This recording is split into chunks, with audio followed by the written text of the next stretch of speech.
Cześć, kontynuujemy ostrzenie na Mikawa na górach. Dzisiaj jaebotan. Rozpoznajemy go po tym, że ma 5 znaków, jeżeli chodzi o to, z której warstwy pochodzi. Kamień, jak sama nazwa wskazuje, jest bardzo podobny do botana. Uważa się go za troszkę bardziej szorstkiego.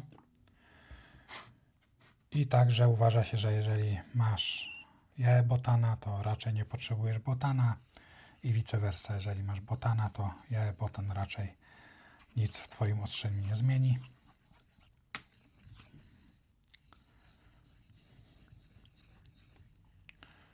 Więc tutaj już wchodzimy w zakresy, które są polecane do ostrzenia brzytw. Oczywiście jaebotan jeszcze nie jest polecany i nie został opisany przez Iwasakiego, został opisany botan, ale ten już jest bardzo, bardzo podobny w działaniu.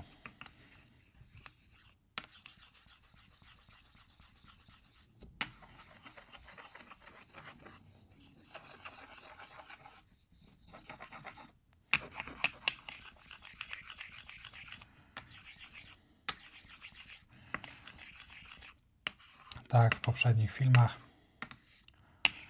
za podstawowy kamień, za kamień bazowy robi nam tu japoński kamień o kolorze karasu, bardzo twardy, który bardzo dobrze działa właśnie nagórami. Brzytwa także ta sama, co w ostatnich materiałach Kikuboshi, Ersaito. I rolujemy brzytwę.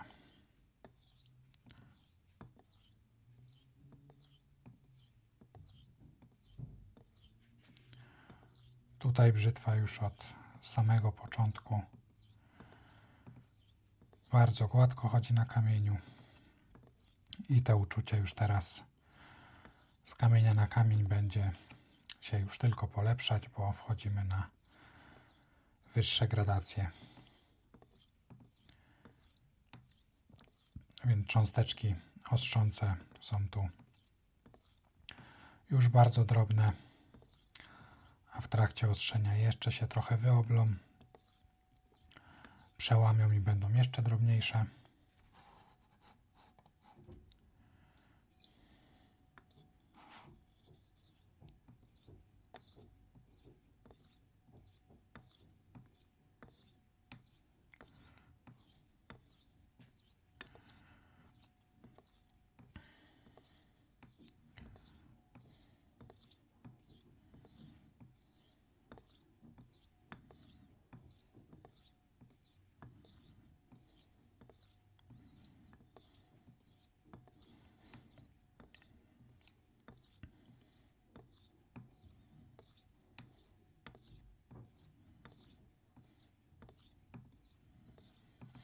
O ile jeszcze ban czy poprzednie Atsu można by było użyć do lekko zjechanej krawędzi, to już jaebotan czy botan i dalej idąc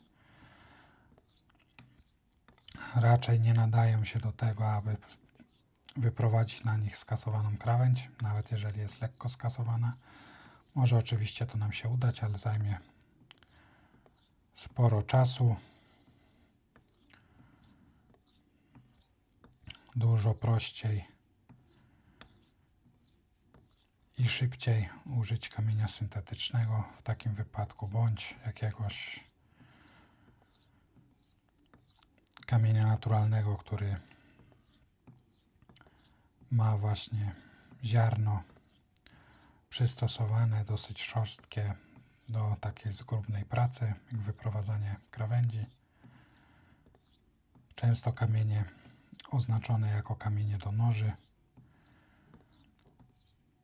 którymi wykańcza się noże w kuchni, mogą być kamieniami, na których zaczyna się ostrzenie na brzytwie. Oczywiście wyjątek tutaj stanowią noże japońskie, bo je także się ostrzy do takich gradacji właściwie jak brzytwy.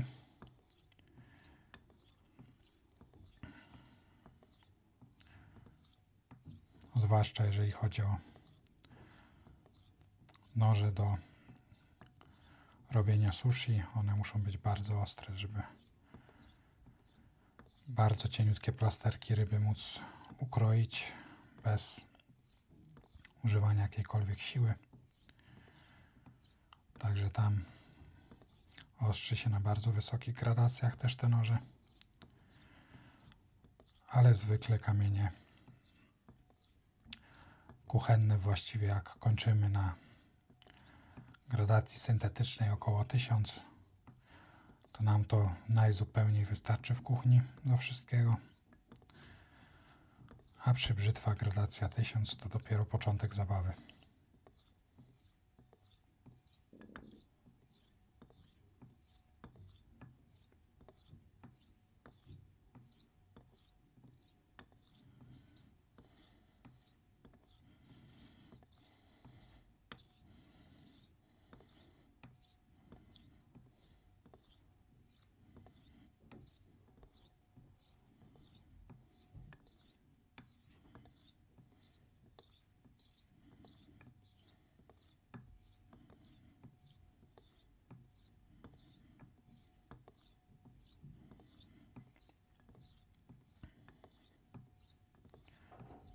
Rolując brzytwę, ostrząc brzytwę uśmiechniętą też jest trochę trudniej.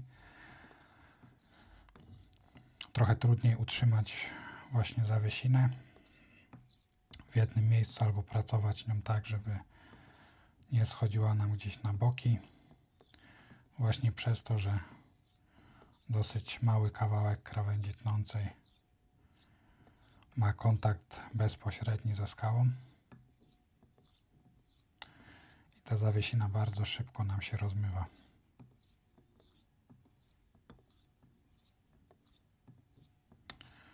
Więc podsumowując, ostrzenie brzytw uśmiechniętych jest dosyć upierdliwe. Wymaga więcej czasu, jeżeli chodzi o ostrzenie. Przy większych uśmiechach wymaga więcej czasu, jeżeli chodzi o wecowanie. Ale moim zdaniem warto. Taki kształt jest dużo bezpieczniejszy, jeżeli chodzi o golenie, bo to, co nam przeszkadza przy ostrzeniu, czyli to, że w danym momencie, jeżeli jakaś cząstka krawędzi tnącej styka się z kamieniem, to cała reszta krawędzi tnącej odstaje od kamienia. To nam w goleniu pomaga. Golimy w ten sposób się dokładnie i bezurazowo, bo jakkolwiek przyłożymy brzytwę do twarzy, to reszta tej brzytwy odstaje nam od twarzy i ryzyko zacięcia się jest minimalne. Plus, jeżeli mamy właśnie okolice jabłka Adama, czy chcemy się dobrze dogolić pod żuchwą, gdzie jest trochę kantów, są jakieś zagłębienia, jeżeli chodzi o naszą skórę, to taka brzytwa uśmiechnięta sobie świetnie z tym radzi, a z brzytwą prostą trzeba kombinować i bardzo naciągać skórę w różnych kierunkach, żeby się dostać w odpowiednie miejsca. Także ja polecam wszystkim spróbować. Kilkanaście goleń przynajmniej wykonać brzytwą uśmiechniętą, zobaczyć, czy to jest dla nas. Prawdopodobnie się nie zawiedziecie.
To było wszystko, jeżeli chodzi o jajebotan.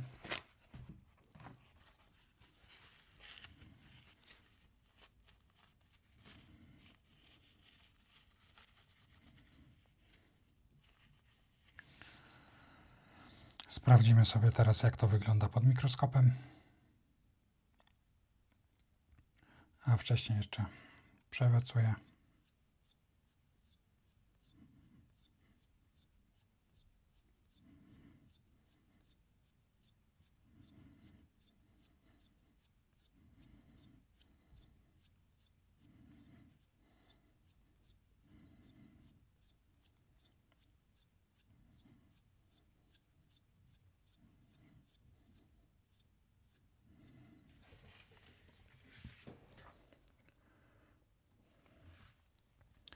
I sprawdzimy,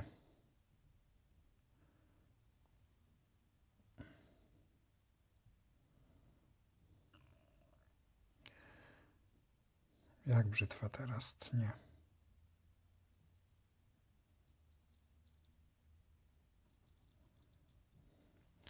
Teraz już zdecydowanie widać poprawę, jeżeli chodzi o zbieranie włosów.